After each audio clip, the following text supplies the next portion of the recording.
अस्सलामु अलैकुम वरहमतुल्लाहि वबरकातुहू। हज़रात नाज़रीन व सामिईन,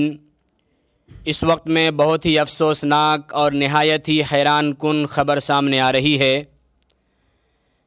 कि मुल्क हिंदुस्तान के मशहूर व मारूफ़ आलिम दीन,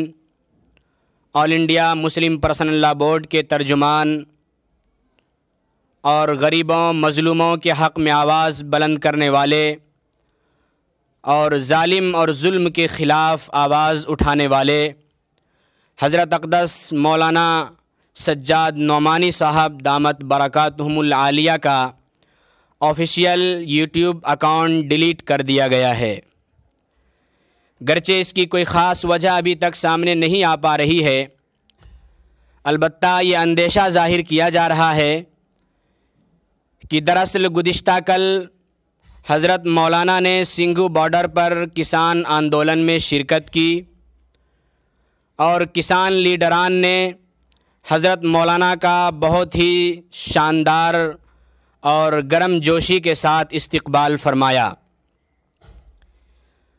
हज़रत मौलाना ने इस आंदोलन में शिरकत फरमाकर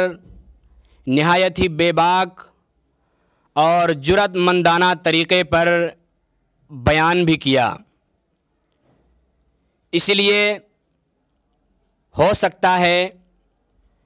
कि उसी बयान को सामने रखते हुए कुछ फ़िरका परस्तों ने चैनल के ख़िलाफ़ कोई रिपोर्ट दर्ज करा दिया हो, जिसकी बिना पर कंपनी को हज़रत मौलाना का चैनल डिलीट करना पड़ गया। इसीलिए आपसे दरख्वास्त है कि ट्विटर पर हैशटैग लगाकर मौलाना की हिमायत में आवाज़ बुलंद करें और इस पैगाम को ज़्यादा से ज़्यादा लोगों तक शेयर करें, ताकि ज़्यादा से ज़्यादा लोग मौलाना की हिमायत में आवाज़ बुलंद कर सकें और यूट्यूब के ऊपर दबाव पड़ने के बाद यूट्यूब कंपनी मौलाना का चैनल दोबारा बहाल कर दे। और जो लोग हमारे इस चैनल पर नए आ रहे हैं वो चैनल को सब्सक्राइब करके बेल आइकन को भी दबाते जाएं।